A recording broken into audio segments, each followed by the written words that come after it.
ظاہر پر اگر تو جائے گا، حسن ظاہر پر اگر تو جائے گا، عالم فانی سے دھوکہ کھائے گا۔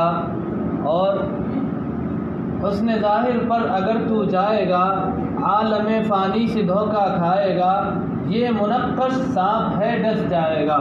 اور یہ دنیا فانی ہے محبوب تجھ کو، ہوئی واہ کیا چیز مرغوب تجھ کو، نہیں عقل اتنی بھی مجذوب تجھ کو، سمجھ لینا چاہیے اب خوب تجھ کو۔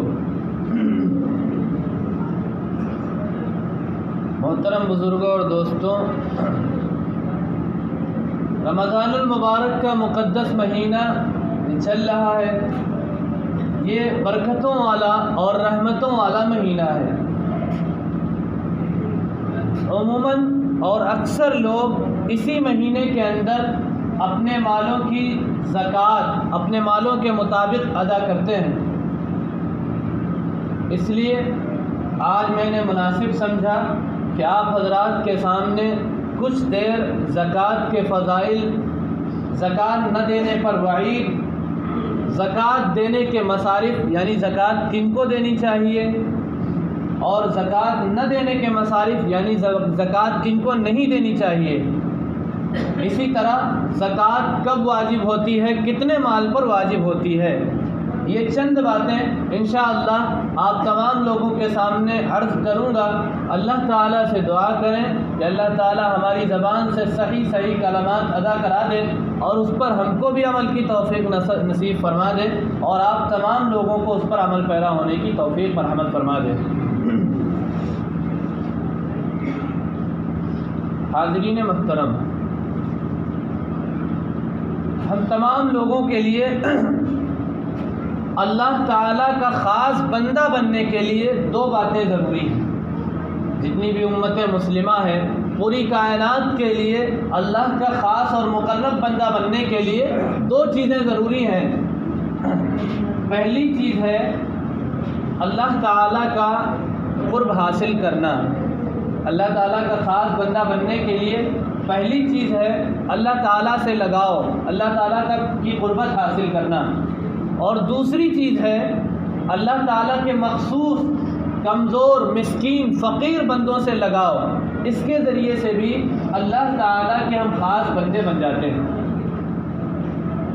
رہا مسئلہ پہلی چیز یعنی اللہ تعالیٰ کا قرب کیسے حاصل ہوگا، قرآن کریم میں اللہ تعالیٰ نے 30ویں پارے کے اندر اقرا کے اندر آخری آیت کے اندر صاف طور پر فرما دیا کہ تم سجدے کرتے رہو، نماز پڑھتے رہو، اللہ تعالیٰ کا قرب تمہیں خود بخود حاصل ہو جائے گا۔ اب رہا دوسری چیز کہ بندوں کا قرب کیسے حاصل ہو، تو اس کے بارے میں بھی بتا دیا گیا کہ تم زکوٰۃ ادا کرتے رہو، اپنے مال کا ایک حصہ غریبوں، مزدوروں، فقیروں اور سماج کے بچھڑے لوگوں کو اور دبے کچلے لوگوں کو اپنے مال کا ایک خاصا حصہ دیتے رہو۔ اس طریقے سے تم مزدوروں کے، غریبوں کے، کمزوروں کے خاص بن جاؤ گے، اور جب مزدوروں کے خاص ہو جاؤ گے، ان کے دل میں جگہ بنا لو گے، تو اللہ تعالیٰ کے بھی خاص بن جاؤ گے۔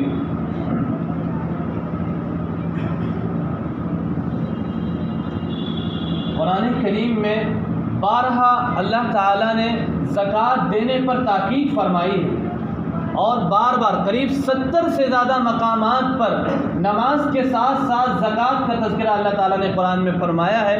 یہ اس بات کی طرف ہم لوگوں کی توجہ دلانے کے لیے کہ جس طرح نماز ادا کرنا ضروری ہے، اسی طرح زکوٰۃ دینا بھی ضروری ہے۔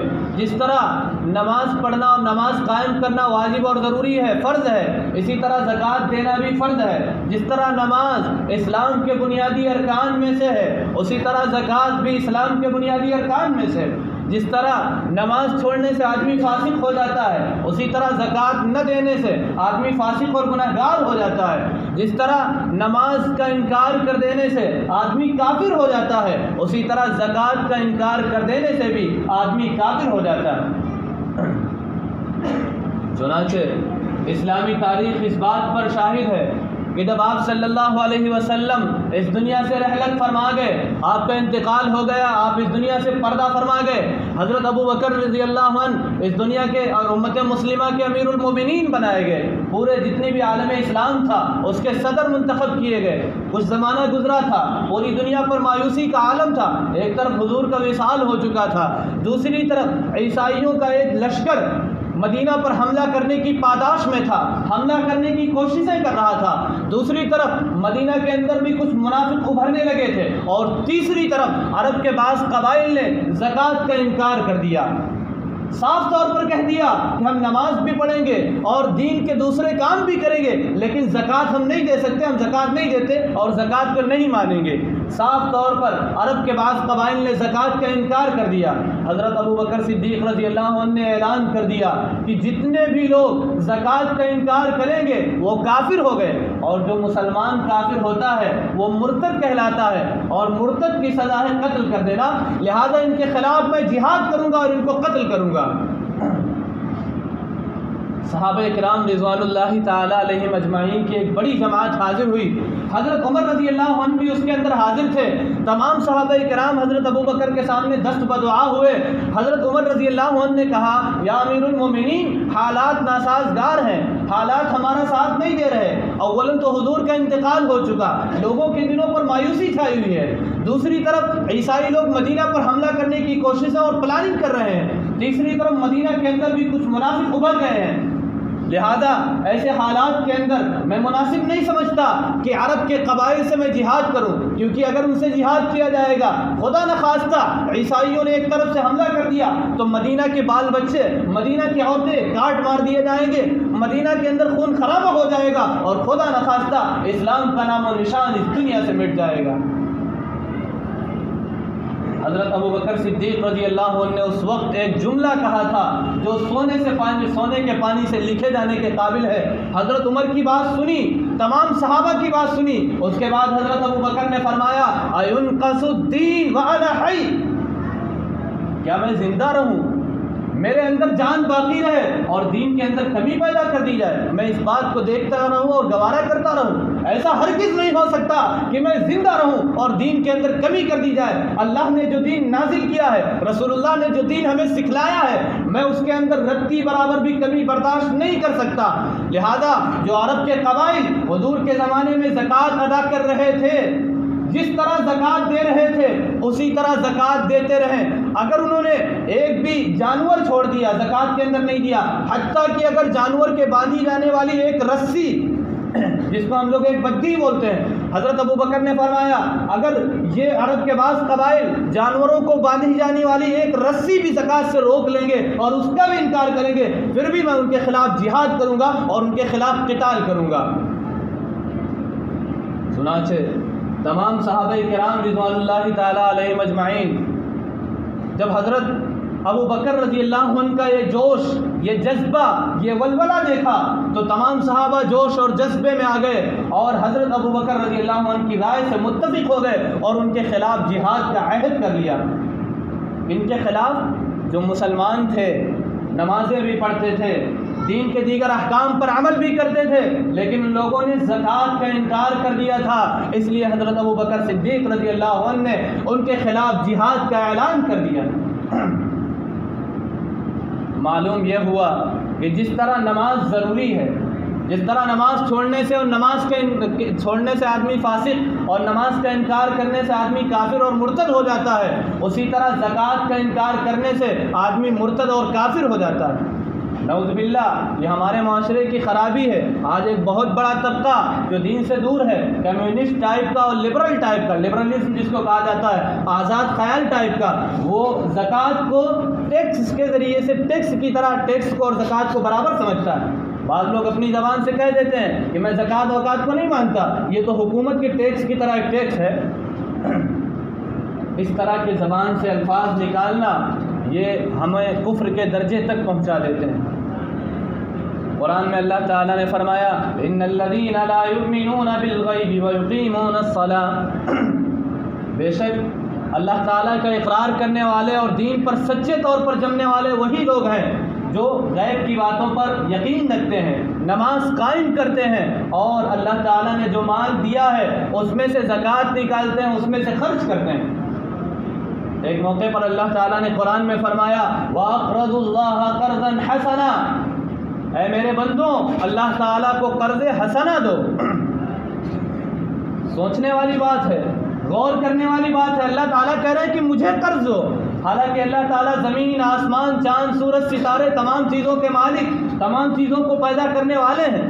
کیا اللہ تعالیٰ کو بھوک لگتی ہے جو قرض مانگ رہے ہیں؟ کیا اللہ تعالیٰ کو گاڑی، بینک بیلنس کی ضرورت ہے؟ ہرگز ایسا نہیں ہے، بلکہ یہ ایک انداز بیان تھا اللہ تعالیٰ کا۔ قرآن کریم کے اندر اللہ تعالیٰ کو غریبوں سے، مزدوروں سے اور سماج کے کمزور طبقے سے اپنی محبت جتلانی تھی اور یہ بتلانا تھا کہ اے مالدار لوگوں، اے صاحب نصاب لوگوں، آج تم میرے کمزور بندوں کو زکوٰۃ کا مال دو، کل انشاءاللہ قیامت کے دن ضرور ہمارے پاس وہ مال کا بدلہ میں تمہیں عطا فرماؤں گا۔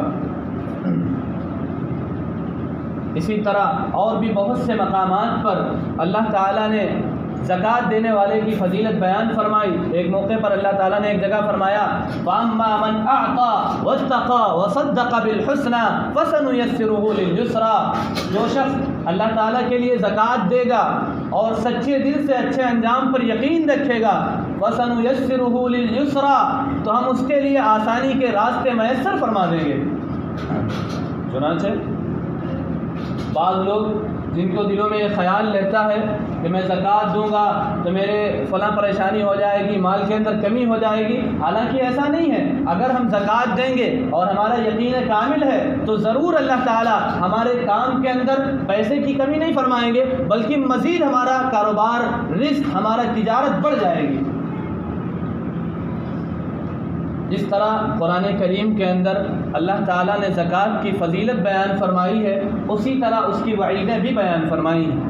قرآن کریم میں اللہ تعالیٰ نے ارشاد فرمایا وَلَا يَحْسَبَنَّ الَّذِينَ يَبْخَلُونَ بِمَا آتَاهُمُ اللَّهُ مِنْ فَضْلِهِ هُوَ خَيْرًا لَهُمْ، کہ ہرگز وہ لوگ یہ خیال نہ کریں جو بخیلی کرنے والے ہیں اللہ تعالیٰ کے مال میں، اللہ تعالیٰ نے جو مال دیا ہے اس کے اندر بخل کرنے والے ہیں، وہ ہرگز یہ خیال نہ کریں کہ یہ بخیلی کر کے میں اچھا کر رہا ہوں، بلکہ ہوا شر لہم، یہ ان کے لیے بری چیز ہے۔ لوگ خیال کرتے ہیں کہ 40,000 روپیہ ہمارے پاس موجود ہے، 1,000 روپیہ زکوٰۃ میں نکال دوں گا تو 39,000 رہ جائیں گے، کیوں زکوٰۃ نکالیں ہم؟ 1,000 روپیہ نہ نکالیں گے ہمارے پاس 40 کا 40,000 باقی رہ جائے گا۔ اس طرح کے لوگوں کے خیال ہوتے ہیں کہ زکوٰۃ نکالنے سے ہمارا مال کم ہو جائے گا، نعوذ باللہ۔ قرآن صاف طور پر اعلان کر رہا ہے زکوٰۃ نکالنے سے ظاہری طور پر تو ہمارا مال کم ہو رہا ہے، لیکن باطنی طور پر ہمارا مال بڑھ رہا ہے۔ خدا نخواستہ آج ہم نے 1,000 روپے زکوٰۃ نہیں نکالی، یا آپ لکھپتی ہیں 2-4 ہزار روپے زکوٰۃ نہیں نکالی، کل کو ہمارے اوپر کوئی مصیبت آنے والی ہو، کوئی پریشانی آنے والی ہو جس کے اندر 3-4 لاکھ روپے ہمارے خرچ ہو سکتے ہو، ہم نے زکوٰۃ نہیں نکالی، کل کو ہمارے اوپر کوئی مصیبت آ گئی، 3 لاکھ روپیہ ہمارا خرچ ہو گیا، اللہ تعالیٰ نے سارا کا سارا نکال دیا۔ تو اس لیے ہمارا یہ خیال باطل خیال ہے۔ ہم یہ خیال کریں کہ خدا نخواستہ ہم نے اگر زکوٰۃ نہیں نکالی، کل کو ہمارے اوپر کوئی مصیبت آ گئی، ہمارا 3 لاکھ روپیہ خرچ ہو سکتا ہے، اس لیے بہتر یہ ہے کہ ہم 1,000 روپیہ زکوٰۃ نکال دیں، 2,000 4,000 جتنی بھی آپ کی زکوٰۃ بن رہی نکال دیں۔ قرآن میں ہے والذین یکنزون الذہب والفضہ، وہ لوگ جو سونا چاندی کو جمع کرتے رہتے ہیں، جمع کرتے رہتے ہیں، یکنزون الفضہ والذہب والفضہ ولا ينفقونها فی سبیل اللہ، اور اس کو اللہ تعالیٰ کے راستے میں خرچ نہیں کرتے۔ اے نبی جی ان کو سخت عذاب کی وعید سنا دیجیے، معمولی عذاب نہیں ہے، سخت عذاب کی وعید۔ جہنم کا سب سے معمولی عذاب جو حدیث میں آیا ہے جہنم میں یہ ہوگا کہ ایک انسان ہوگا، اس کے پیروں کے تسمے جو ہوں گے وہ ہانڈی کے ہوں گے، جس کے ذریعے سے اس کا پورا جسم حتیٰ کہ اس کا بھیجا، پیروں کے اندر تسمہ جو ہوگا جل رہا ہوگا اور اس کا بھیجا ہانڈی کی طرح کھول رہا ہوگا، پک رہا ہوگا۔ یہ جہنم کا سب سے ہلکا عذاب ہے۔ لیکن زکوٰۃ نہ دینے والے کو جو عذاب دیا جائے گا وہ سخت سے سخت، علیم مانے سخت سے سخت عذاب۔ قرآن میں آتا ہے یوم یحمى علیہا فی نار جہنم فتکوی بہا، کہ اس دن یہ جو سونا چاندی، یہ مال جو ہم جمع کرتے ہیں، زکوٰۃ نہیں ادا کرتے، اسی مال کو جہنم کی آگ میں تپایا جائے گا۔ جہنم کی آگ اس دنیا سے 70 گنا زیادہ سخت آگ ہے. اسی آگ کے اندر اس سونے چاندی کو تپایا جائے گا, گرم کیا جائے گا. اس کے بعد ہماری پیشانی کو, زکات نہ دینے والے کی پیشانی کو, اس کی کروٹ کو, اس کی پیٹھ کو اس سونے چاندی سے داغا جائے گا. سخت سے سخت عذاب دیے جائیں گے. اور حدیث میں آتا ہے, حضرت ابو ہریرہ رضی اللہ عنہ فرماتے ہیں رسول اکرم صلی اللہ علیہ وسلم نے ارشاد فرمایا, یہ جس شخص نے مال جمع کیا اور اس پر زکوٰۃ ادا نہیں کی تو کل قیامت کے دن یہی مال خطرناک زہریلے ناگ کی شکل میں بن کر حاضر ہوگا. اس زہر کی اثر, اس کے زہر اتنا خطرناک سانپ ہوگا کہ اس کے سخت زہر کی وجہ سے اس کے بال جھڑ چکے ہوں گے. اتنا سخت زہر والا سانپ ہوگا, اور زکوٰۃ نہ دینے والے کے دونوں جبڑوں کو پکڑ کر کے کھینچے گا, اس کو کاٹے گا, اس کو ڈسے گا اور سخت سے سخت اذیتیں پہنچائے گا. یہ مال جس کو آج ہم تمام لوگ اپنی راحت, زینت کا سامان سمجھتے ہیں, اپنی محبت کا سامان سمجھتے ہیں, کل یہی مال اگر ہم نے اس کی زکوٰۃ ادا نہیں کی تو یہ ہمارے لیے زینت اور راحت کا سامان نہیں بلکہ ہمارے لیے زحمت کا سامان بن جائے گا. ہمارے لیے یہی مال پریشانی کا سامان بن جائے گا. اس لیے وقت آنے سے پہلے آپ کی جتنے سالوں کی زکوٰۃ چھوٹی ہے آپ ادا کرنے کی کوشش کریں. 4 سال کی, 6 سال کی اگر آپ نے زکوٰۃ ادا نہیں کی ہے تو سارا حساب لگا لیں, آپ زکوٰۃ ادا کر لیں. نماز کی طرح اس کا معاملہ نہیں ہے. 1 سال کی نمازیں سینکڑوں نمازیں ہو جاتی ہیں, لیکن زکوٰۃ سال میں صرف 1 مرتبہ دی جاتی ہے. آپ 4-6 سال سے نہیں دے رہے ہیں تو آپ اپنا ایک حساب کیلکولیٹ کر لیجئے, اس کے بعد زکوٰۃ ادا کر دیجئے, ورنہ ہم سخت عذاب کے مستحق ہو جائیں گے. آخر میں چند باتیں, چند مسئلے بتا دیں. زکوٰۃ کس کو دی جائے گی اور زکوٰۃ کس کو نہیں دی جائے گی. قرآن کریم میں اللہ تعالیٰ نے صاف صاف 8 لوگوں کے لیے بتایا ہے کہ ان 8 لوگوں کو زکوٰۃ دی جائے گی, اس کے علاوہ لوگوں کو زکوٰۃ نہیں دی جائے گی, وہ زکوٰۃ کے مستحق نہیں ہیں. قرآن میں فرمایا انما الصدقات للفقراء والمساکین والعاملین علیہا والمؤلفۃ قلوبهم وفی الرقاب والغارمین وفی سبیل اللہ وابن السبیل. کہ زکوٰۃ دی جائے گی فقراء کو. فقراء فقیر, یہ فقیر برادری نہیں جو ہمارے وہاں چلتی ہے, یہ تو گاڑیوں پر چلنے لگے, ایک آدمی کے پاس 2 گاڑیاں ہونے لگی. اب فقیر برادری مراد نہیں ہے بلکہ سماج کے کمزور لوگ جن کے پاس کھانے پینے کو ڈھنگ سے نہیں ہے, کپڑے پہننے کو نہیں ہے. آپ اپنے سماج کے اندر, اپنے آس پڑوس کے اندر جب غور کر کے دیکھیں گے, جھانک کر کے دیکھیں گے اپنے سماج میں, تو ایسے سینکڑوں لوگ نظر آ جائیں گے. ایک اصول کی بات یاد رکھو, جو مانگنے والے آتے ہیں زکوٰۃ عموماً وہ زکوٰۃ کے مستحق نہیں ہوتے, اور جو زکوٰۃ کے مستحق ہوتے ہیں وہ عموماً مانگ نہیں پاتے. عموماً محلے کے اندر ہم دیکھتے ہیں کئی ایسے لوگ ہیں زکوٰۃ کے مستحق ہیں لیکن دل گوارا نہیں کرتا کہ زکوٰۃ مانگے, شرم لگتی ہے. سماج معاشرہ باپ دادا پردادا نے کبھی ایسا نہیں کیا ہے, اس لیے ہمت نہیں ہوتی ہے. آپ کو یہ غور کرنا ہے, سماج معاشرے کے اندر جھانک کر کے دیکھنا ہے کہ کوئی عورت اگر بیوہ ہے, کوئی کمانے والا نہیں ہے, اگرچہ وہ عمدہ کپڑے پہنتی ہے, اگرچہ اس کے بچے عمدہ کپڑے عمدہ لباس میں رہتے ہیں, لیکن آپ کو یہ خیال کرنا ہے, عمدہ لباس پر فتویٰ نہیں لگانا ہے بلکہ اس کے گھریلو حالت کو دیکھنا ہے, آزما کر کے دیکھنا ہے. ایسے شخص کو زکوٰۃ دینی ہے. تو زکوٰۃ کے مستحق ہیں فقیر لوگ, مسکین لوگ. اور تیسرے نمبر پر بتایا گیا عاملین علیہا. اسلامی سلطنتیں جب ہوا کرتی تھیں تو کچھ لوگ مقرر کر دیے گئے تھے کہ وہ علاقے قریہ بستی شہروں میں جا کر کے لوگوں سے زکوٰۃ وصول کریں.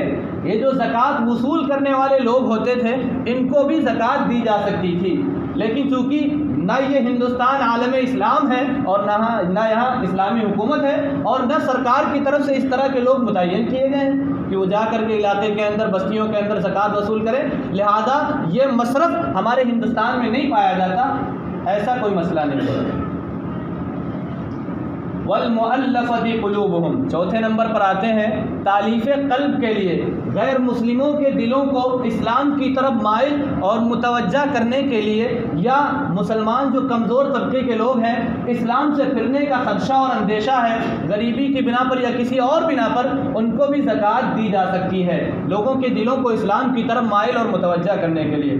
وفی الرقاب, اور گردنیں چھڑانے میں, یعنی غلام آزاد کرانے میں. آج کے دور میں غلاموں کا دور ختم ہو چکا ہے.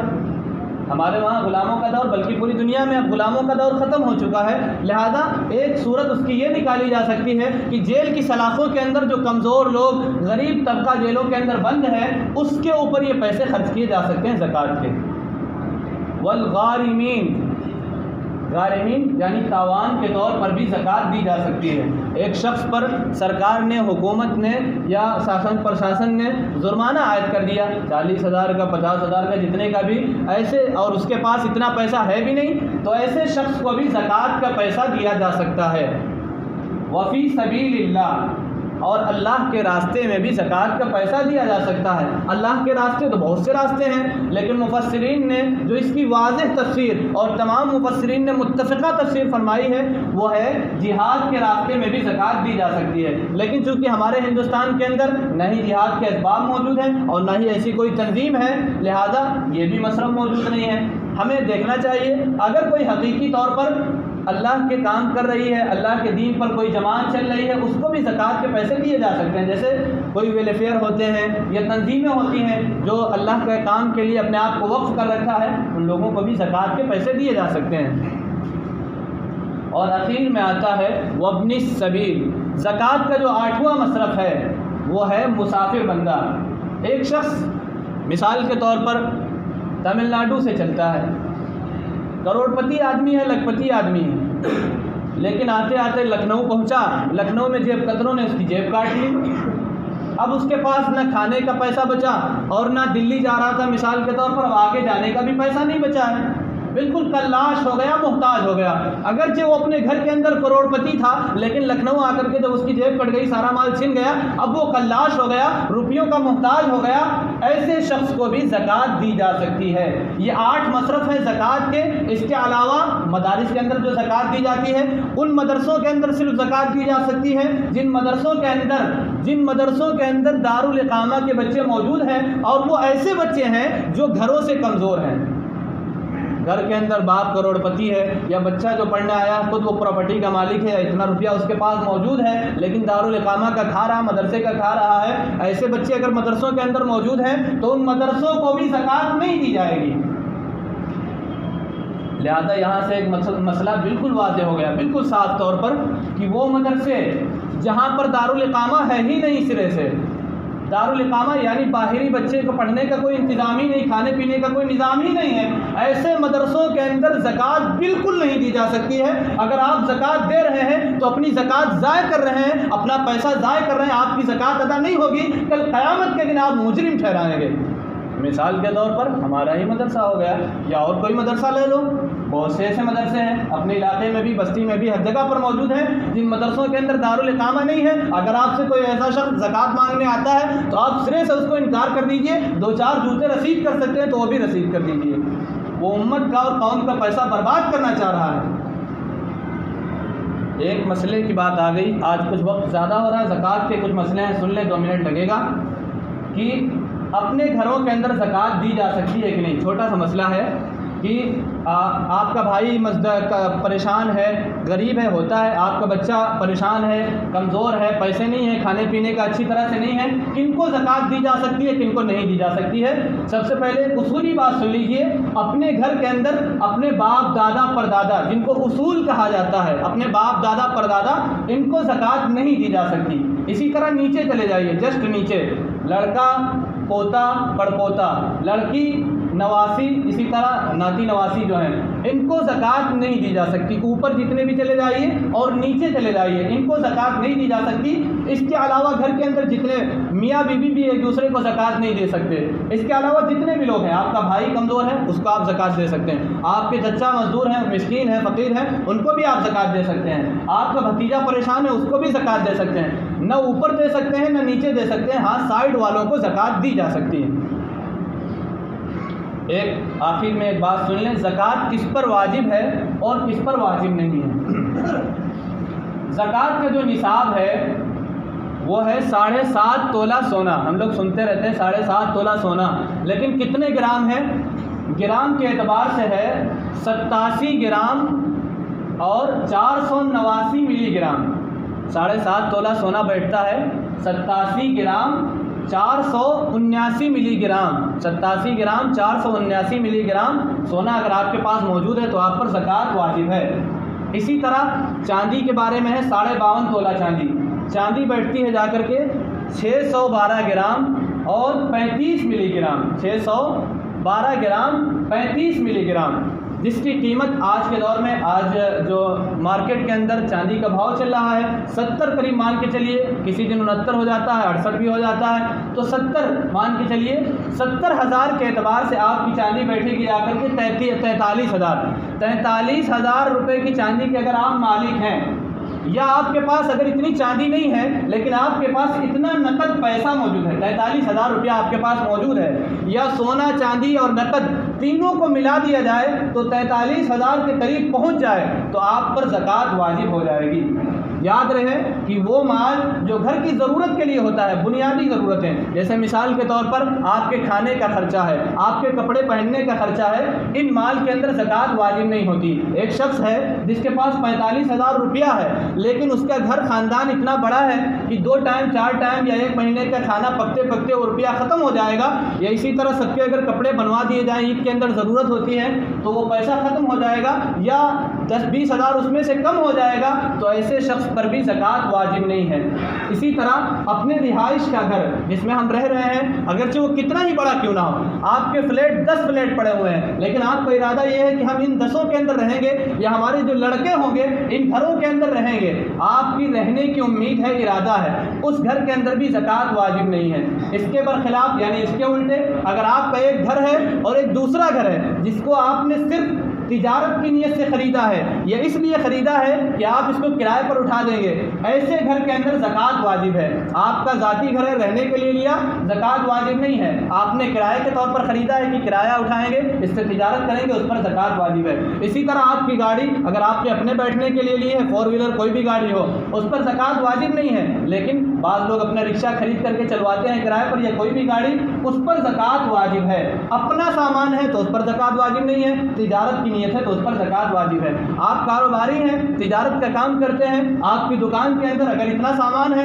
جس کی قیمت 43,000 روپے یا اس سے زیادہ ہے تو اس پر بھی زکوٰۃ واجب ہے، اس سے کم قیمت ہے تو اس پر زکوٰۃ واجب نہیں ہے۔